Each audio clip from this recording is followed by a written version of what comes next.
So now that we're done with the PC version of Spider-Man 2, it's time to set my sights on another bad port of Spider-Man 2, the PSP version. Oh, but not right now, probably within like the next few episodes. So probably next year.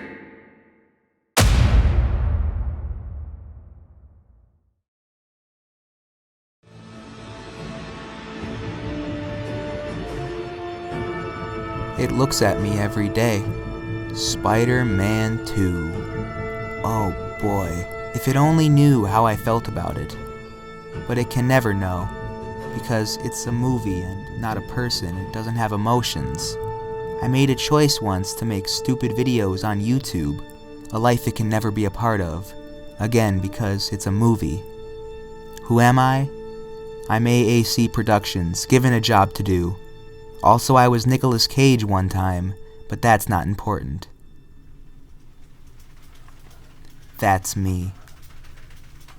Oh, hey everyone, AAC here, and wow, isn't it crazy that I haven't reviewed a video game in like 2 years? Well, it's a real shame I threw that Frog game away a couple episodes ago because now I have no video games to review. AC, you're late, man. Always late, huh? Wait, what? Come on. 3 years ago, income order. 2 extra large Spider-Man 2 video game tie-in reviews. One for PC, one for PSP. Oh yeah, that was gonna be a 2-part video. I totally forgot. I'm sorry, Mr. Aziz. I guess I got a little distracted. Distraction, another distraction. Always a distraction with you. You have to review Spider-Man 2 on the PSP in 30 minutes or your ass is fired. Fired? I don't even work for you. Go!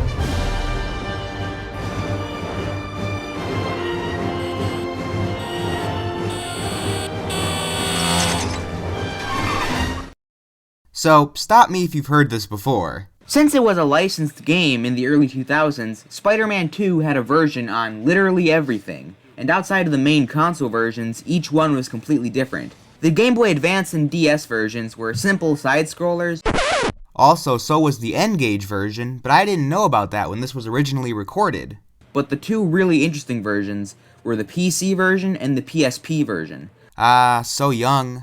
So naive. Anyway, in that video, I went on to play the PC version of the game, and found it a cheap, low-quality piece of shit with god-awful controls that had next to nothing to do with the movie, outside of the name, and 3 members of the cast who clearly didn't want to be there, which was slapped together at the last minute because for some goddamn reason, they couldn't just put the home console game on PC like they did for the first game, and would do again for the third game. Needless to say, I didn't like it.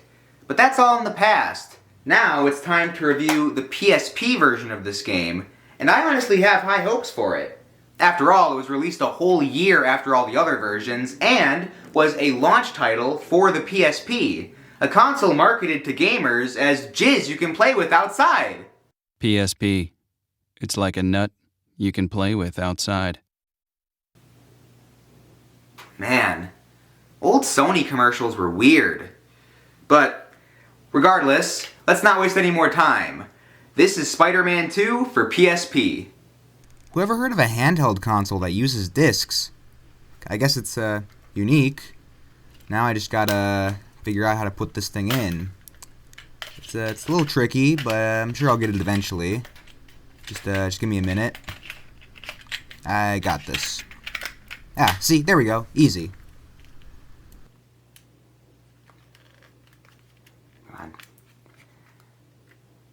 So, if you remember, the last 2 Spider-Man games we played both began with these cheesy-as-hell introductions. The intro for the first movie game was fucking bizarre and honestly amazing, and much like the rest of the game, the PC version was total dogshit. Well, I'm happy to say that this game continues this odd tradition and is much closer to the former than the latter.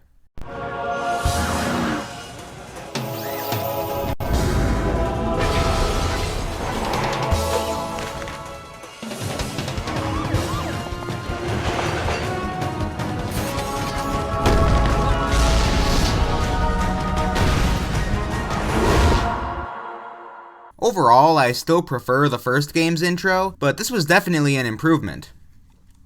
Okay, let's name our save file, and I've done this joke already, haven't I? Okay, I'll just move on. After making our save file, we are given the choice to either complete a basic tutorial or just jump into the main story. But, come on, it's a Spider-Man movie tie-in game. The tutorial is the best part. And that is because of one person. You know him, you love him, but he doesn't love you back. The one, the only, Bruce Campbell! It's a tradition that began with the original movie game and continued all the way to Spider-Man 3. Across each of these games, El Jefe himself has always been there to teach you the ropes while actively insulting you. You don't actually jump until you've let go of the jump button. Okay? Now go jump in a lake. He even managed to be the only enjoyable part of the PC version. Oh, that was great, yeah. Oh, and I don't say that to everyone who bought this game. Come on, let's move along. And I'm sure that this version will be no different, and I am very excited to hear yet another snarky narration from none other than Bruce. Hello. Welcome to basic training. I'll be your narrator, and you, well, you'll be Spider-Man. Duh.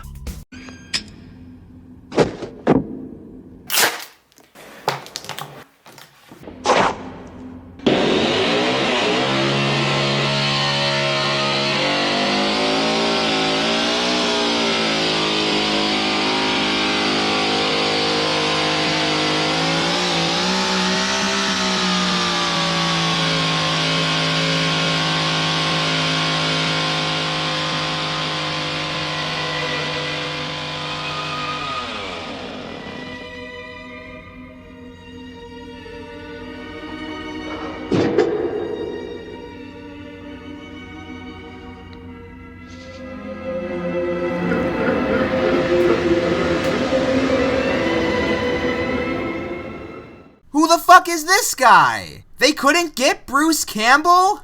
How? Every other game in the series had him. Even the PC version had him. It's a Spider-Man movie game. You have to have Bruce Campbell as the narrator. You can't do this to me.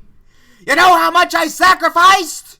I mean, this guy is fine. No, actually, this guy sucks. If they couldn't afford Bruce Campbell, then they should have just had Tobey Maguire do the tutorial. That would have been fine. It certainly would have been better than this weird fake Bruce Campbell they have.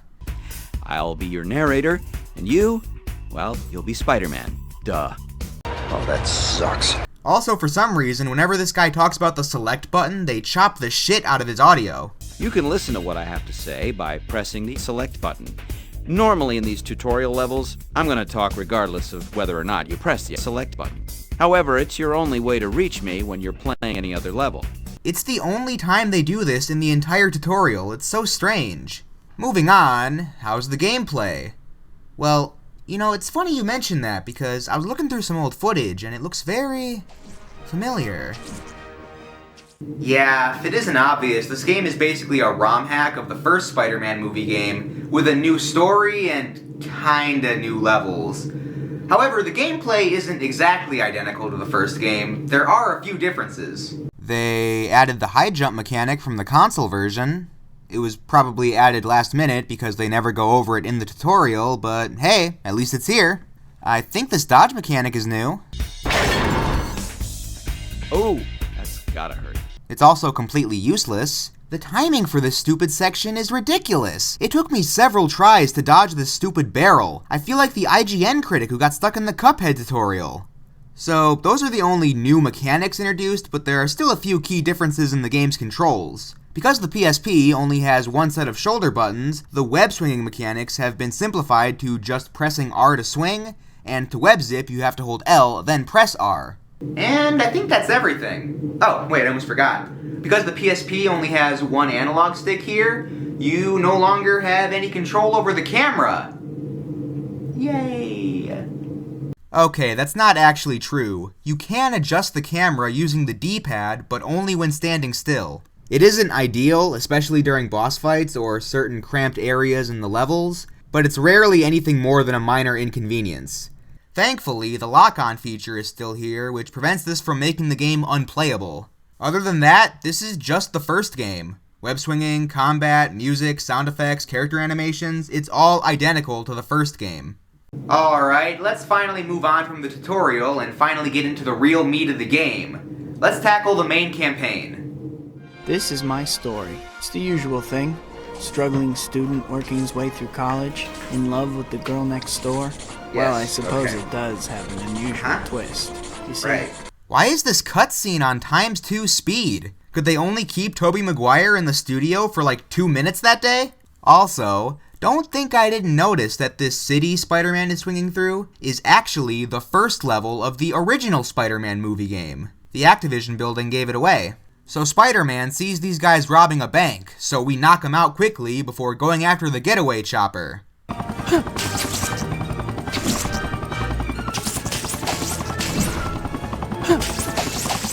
Which I guess is made out of fucking cardboard or something. After that, we punch a few more guys and... Gotta hustle if I want to meet Harry on time.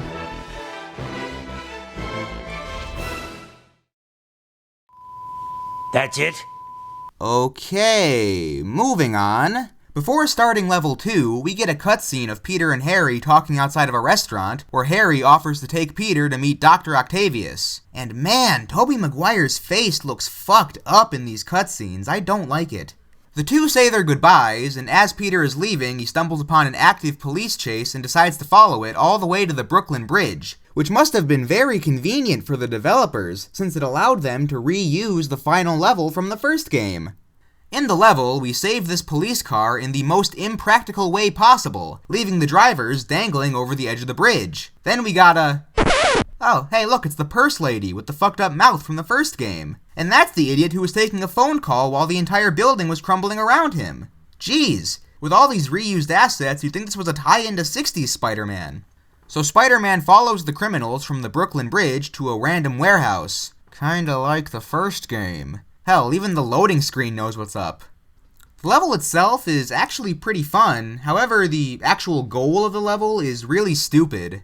So Spider-Man sneaks into this warehouse only to immediately get noticed by one of the criminals, who then proceeds to throw a box of explosives onto some barrels of gasoline, starting a massive fire. So we have to activate the sprinklers on the 3rd floor, but for some reason, the bad guys want their warehouse to burn down, so they keep trying to stop you from turning on the sprinklers. Hey, why couldn't Spider-Man just swing through this window overlooking the fire instead of going through the entire warehouse? But then, after you activate the sprinklers, the water pipes burst, which, according to the criminals, is somehow going to blow up the entire building. Only now do the criminals flee, because they are more afraid of water than the fire that was also going to blow up the entire building. Also, side tangent, I'd like to point out how funny all the thug audio in this game is. Spider-Man! Go grab Vinny! We'll take care of this, Jake. Get this stuff to the warehouse. We'll take care of Spider-Man. This guy doesn't fight fair! Where'd he go, boss? I don't know. Keep an eye out for anything that moves. The sprinkler pipes are bursting! This whole place is gonna blow! Let's get out of here! I mean, it's no circus in town, but you know, it's still pretty funny. So Spider-Man has to use his webbing to stop the sprinklers from blowing up the building. You know his webbing dissolves after a few hours, right? You didn't really fix the problem, more so delayed it. After fixing the sprinklers and not capturing all of the criminals, the level ends and we cut to a familiar cutscene ripped directly from the console version, showing Doc Ock's fusion reactor going haywire and Spider-Man swinging in to stop it. But not before Otto's wife is killed and the Doctor is hit with a blast of energy that fuses his robotic arms to his body. Actually, scratch half of that, because for some reason the cutscene is cut off before Spider-Man even shows up, and we are just thrust into the level with Doc Ock mysteriously absent with no explanation. Also, there's a Wilhelm scream. Why did they do this? I honestly can't say. I'm completely baffled by this choice. The only possible reason I can guess was that the developers made a mistake and cut off the cutscene early. I don't know how they would manage to fuck that up and not notice, but you can't tell me that they did this intentionally. Moving on to the actual level, we first have to rescue 4 copies of Cell Phone Guy and James Franco without touching the energy field. The fuck is wrong with this guy? Why can't he just walk to the exit? It's like 2 feet away. After getting everyone to safety, you have to click these 4 switches to turn off the machine. Those who are familiar with the console game may notice that this is extremely similar to a level in that game, but don't be fooled, this level is not the same at all. First off, the room is much smaller. Second, you didn't have to rescue any hostages in the PS2 version. And third, it's so much easier. On PS2, this level was so hard that I needed cheats to get past it, but I was able to beat this level on my first go. Which is honestly a shame because these ragdoll animations are hilarious.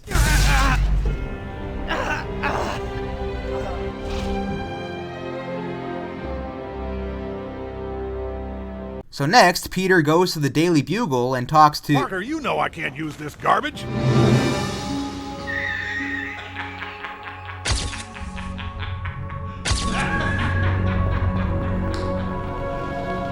serious? Tell you for what, standing there? They got J.K. Simmons for this?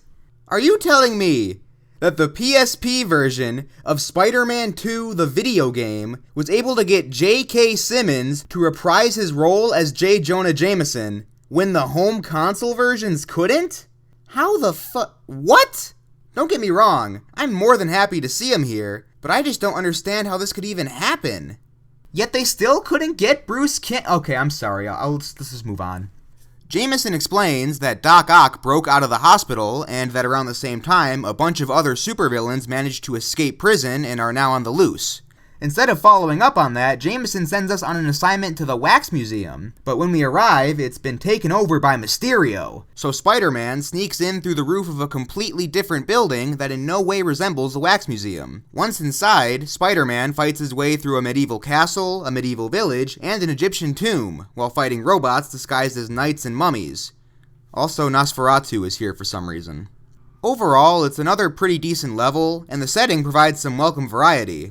Oh, and it goes without saying that this is much more enjoyable than the Mysterio levels in the PC version.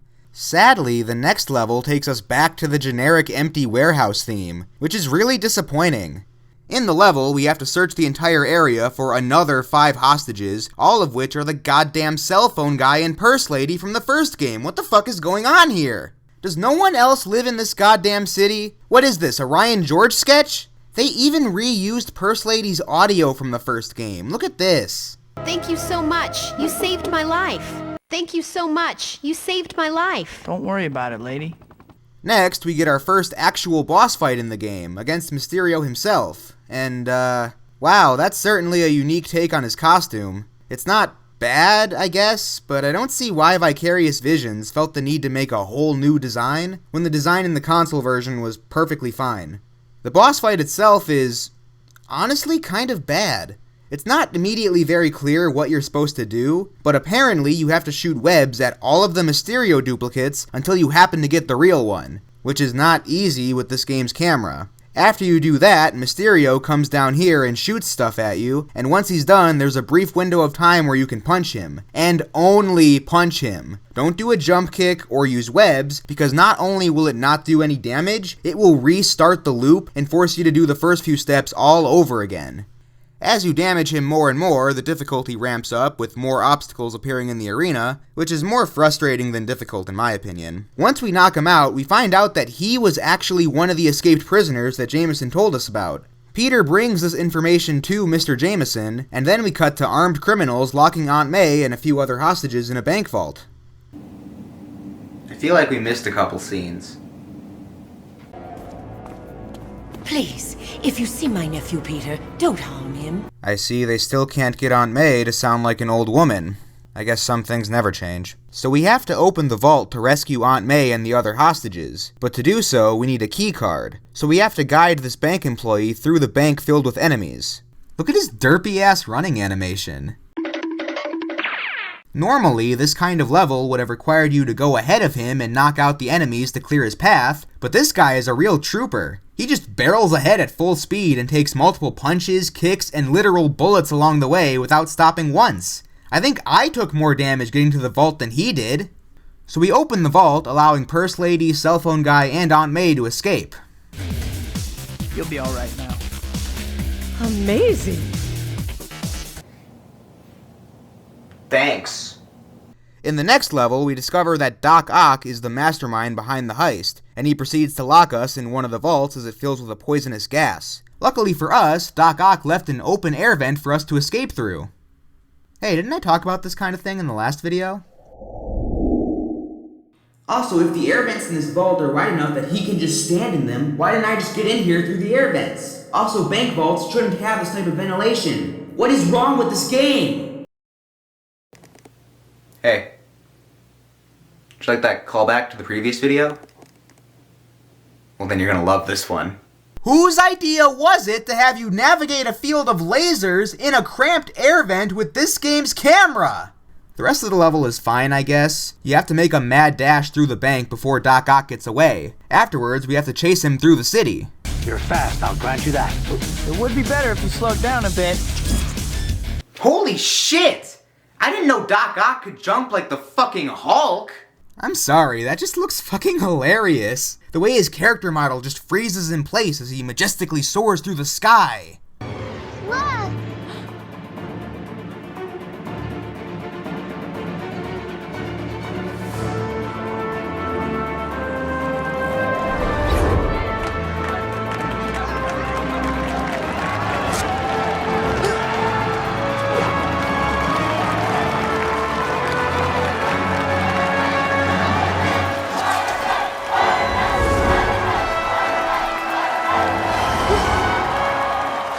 The banter between Spider-Man and Doc Ock is hilarious. All of Doc Ock's lines are stock villain lines that were probably ripped directly from the console version, while Spider-Man is just roasting the shit out of him at every opportunity. It's like prototype Bully Maguire. This is fitting vengeance for my poor Rosie. Sorry, my sympathy meter is totally out. You're a fool to get so close. You do know I'm chasing you, right? Miserable creature. Your parents never hugged you, did they?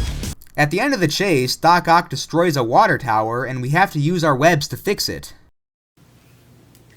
His fucking webbing dissolves in 2 hours! And afterwards, Spider-Man is just like, oh well, I guess Doc Ock got away, despite him only being like one rooftop over and still completely within Spider-Man's range of sight.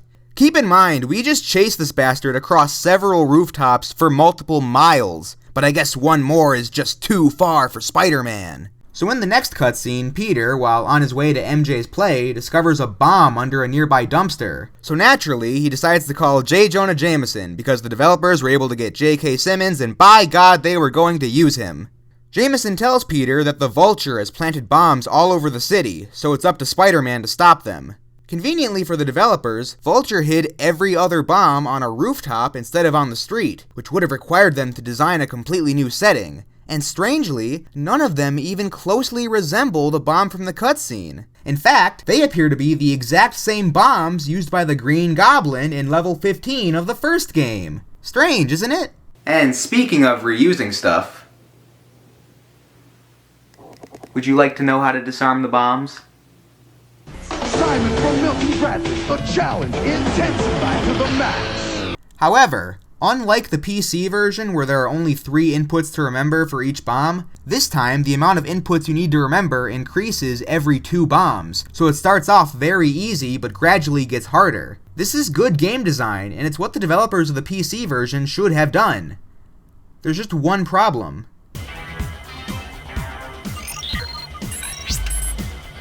I have the memory of a goldfish. This is going to suck.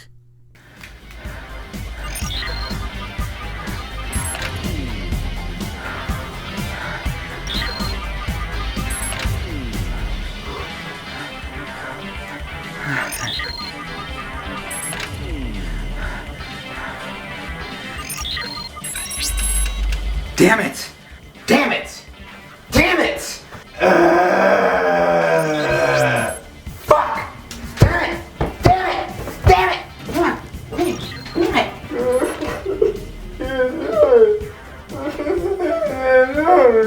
Come on. Why, God? Why are you doing this to me?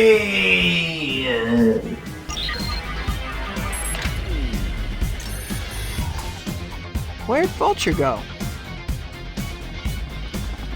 Come back. You got some explaining to do.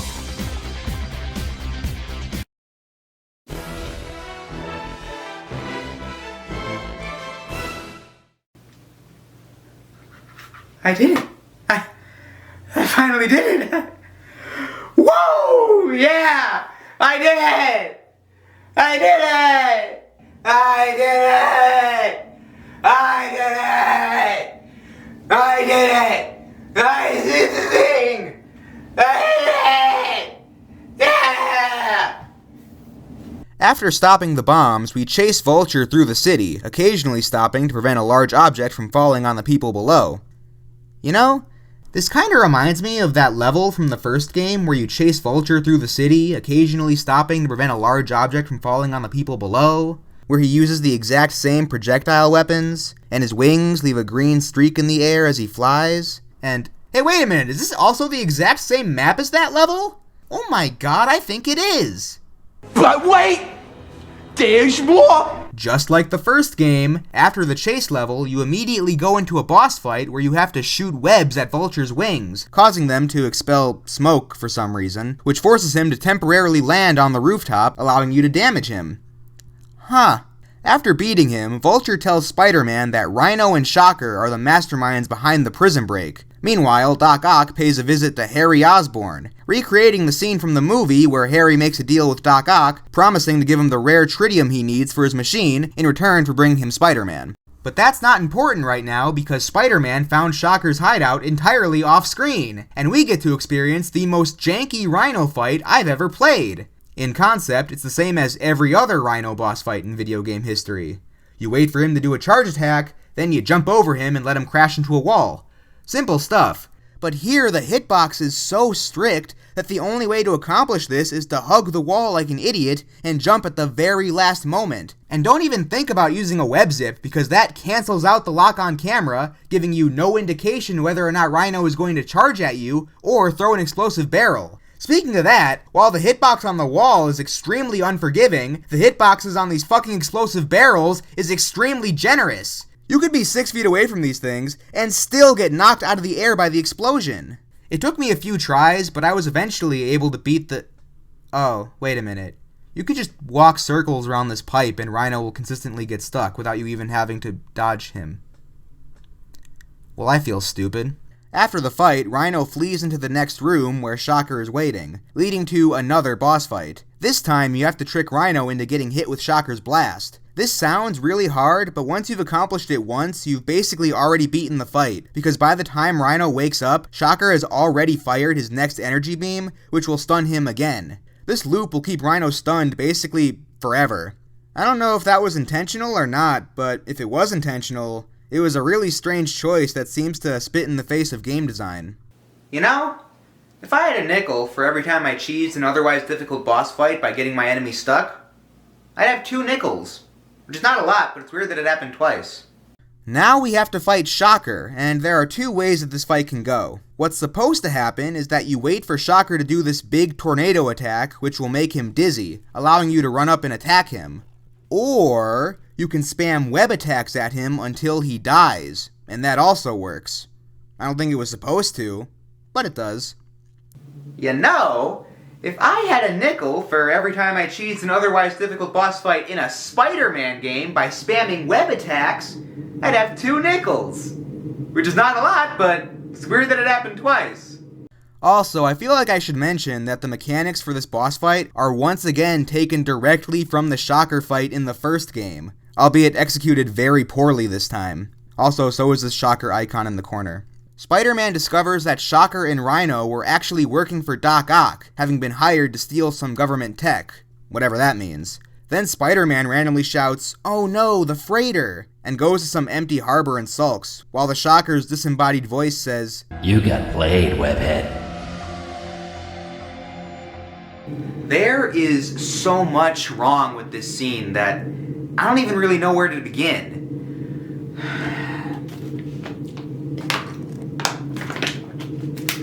But I'm sure going to try.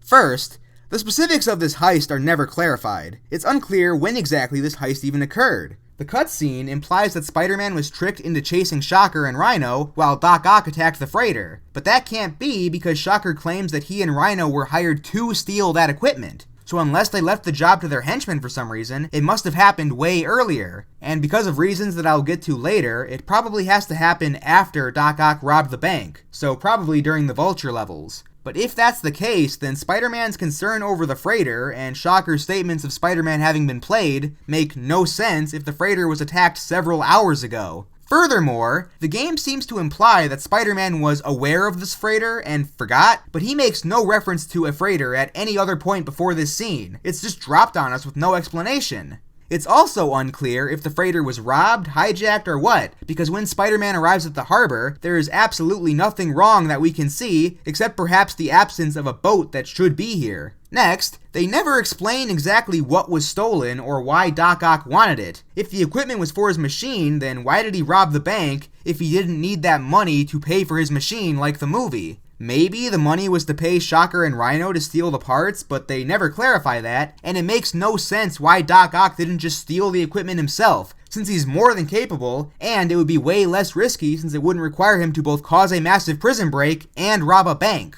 The more likely answer, however, is that the government equipment that was stolen are these dumb robots that we fight in the next 2 levels, and that Doc Ock wanted them to help him kill Spider-Man in order to get tritium from Harry. But not only do they never clarify that, but that also makes no sense, because the plan to steal these robots was set in motion before the prison break, which happened the day after the reactor failed, and at least 2 days before he even made the deal with Harry to kill Spider-Man in the first place. So if this is the case, then Doc Ock spent all this time and energy to obtain robots that he has absolutely no use for, and only found a use for them after they were already stolen. And it's not like the robots are much help anyway, they're about as effective as a regular henchman, so this was still a major waste of time and effort. The story in this game is fine on paper, albeit a bit generic, but the main problem is that it's just straight up missing so many pieces to tie any of it together, and this scene is by far the worst example. Moving on, the next cutscene recreates the scene from the movie where Doc Ock kidnaps Mary Jane. Damn, those animators were struggling with her hair, jeez. Spider-Man chases Doc Ock to one more reused level from the first game. The level in question being the subway station, which was already reused in the first game, funnily enough. You know, I'm glad that Cell Phone Guy was reunited with the original level he was designed for. All 3 of them. So we run around the station saving multiple clones of Cell Phone Guy and this police officer from multiple clones of the same group of criminals who keep randomly spawning in after you dealt with the previous round, despite clearly not being there moments earlier. Where do all these guys come from? After saving everyone, Spider-Man chases Doc Ock into the underground subway tunnel, which obviously results in this following cutscene where Doc Ock is standing on an above-ground train as Spider-Man triumphantly swings in from elsewhere in the city. I don't know, you try and connect the dots, I don't care. Now this obviously segues into the iconic train fight scene from the movie, and we all remember how underwhelming this fight was in the PC version. Hold still.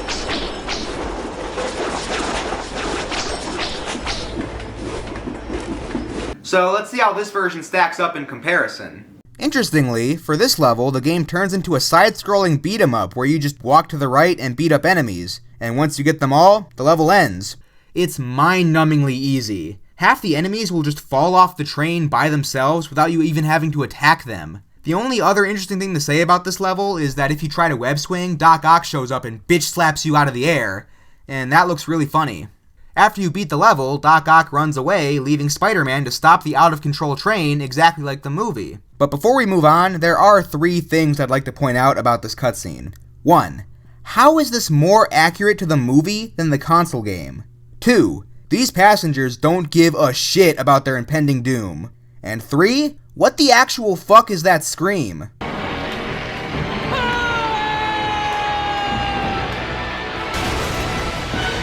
There is no way in hell that's Tobey Maguire. I haven't brought it up yet, but a lot of these cutscenes have reused audio directly from the console versions, but with new animations added over them. And this scene is one of them. I've got to stop this train. Everyone on board will be killed. I've got to stop this train. Everyone on board will be killed.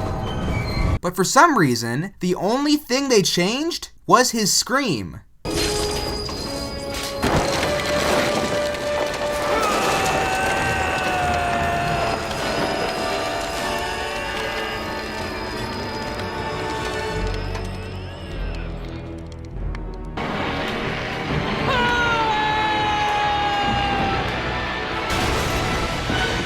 As far as stupidity goes, this choice is about on par with cutting off the reactor failure cutscene. There was no reason to do this. It's not like Tobey Maguire's original Scream wouldn't have worked. I could literally swap out the audio just like that.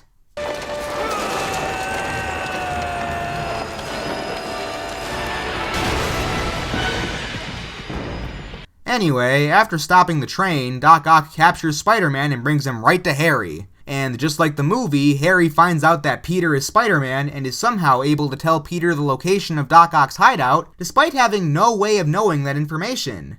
Time for the final boss! And going into this, I was actually pretty nervous. You may remember in the previous video I mentioned how the console version's final boss is infamous for being fucking impossible. It's legitimately so hard that it's prevented me from going back and ever replaying that game. And at first glance, the final boss in this game is exactly the same as the console version.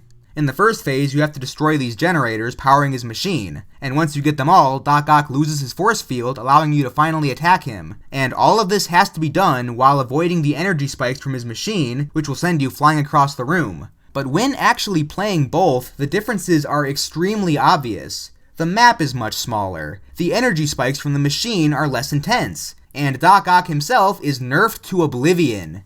A big part of what made this fight so hard in the console version was the split-second reactions required to dodge his tentacles, but because this game has a much less sophisticated dodging system, all of that is gone. Avoiding Doc Ock is just a matter of jumping out of the way when he attacks. As a result, this fight is now extremely easy, and it doesn't help that his life bar drains faster than my bank account went. Uh-oh, it's going critical.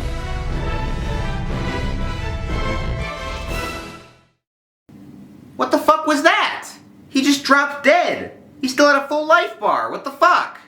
After beating Doc Ock, we get another cutscene ripped directly from the console version. And this time they use it in its entirety. Good job, Vicarious Visions. You dropped the bar low enough that this is an accomplishment. In the cutscene, Doc Ock sacrifices himself to stop his machine, and Spider-Man saves Mary Jane, who then proceeds to leave her astronaut fiancé for him. A choice I'm sure she will be very proud of in the next game. Peter, what's gotten into you lately? Nothing that's stopping your gums from flapping wouldn't solve. Hey wait, I just realized, all of Kirsten Dunst's lines in this game are ripped directly from the console version. Was that intentional so they didn't have to get her to come back, or were they unable to afford her as well? And that was Spider-Man 2 for PS... Oh wait, there's cheat codes. Fine, let's get this over with.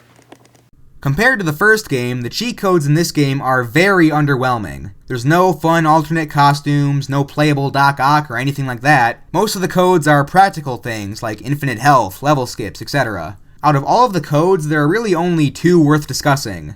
The first is Big Head mode, which is about as funny as it was in the first game, but for some reason it doesn't work on Doc Ock or Peter without his mask. Yet it does work on Rhino and these stupid robots that don't even have heads. Anyone, please, try and make it make sense. And then there's the triumphant return of Tiny Spider-Man, who still breaks the game. Okay, that's all the cheat codes, let's finish this. And that was Spider-Man 2 for PSP. Was it as good as the console version? No. Was it at least better than the PC version? God, yes! I was joking earlier, but this game really is a lot like the 60s Spider-Man cartoon. It's incredibly cheap, outdated, and cobbled together from mostly reused assets, but at its core, there's a lot of heart. Unlike the PC version, which was cheap, rushed, and soulless, I feel like the developers behind this game actually cared about it. Spider-Man 2 for PSP is a good game, because Spider-Man the movie game was already a good game. Vicarious Visions did a good job bringing that gameplay to the PSP, and compared to other portable Spider-Man games at the time, this was the very best. But now? Why would you ever play this? It's not special, it's not unique, it's a cheap ROM hack of the first game. The only reason to play this game today is for the novelty. But even then, Spider-Man 3 for PSP is way more impressive and a much better novelty. But if you have a PSP and really like Spider-Man, and already have Spider-Man 3 and Web of Shadows, then sure, why not give it a shot? It's like 2 hours long. Okay, I did it. I reviewed the game. How long was that? Shit. Joe's 29-minute guarantee is a promise, man. I know to you a promise means nothing, but to me it's serious. It's serious to me too, Mr. Aziz. Just please give me another chance. I'll review Spider-Man 3. You're fired.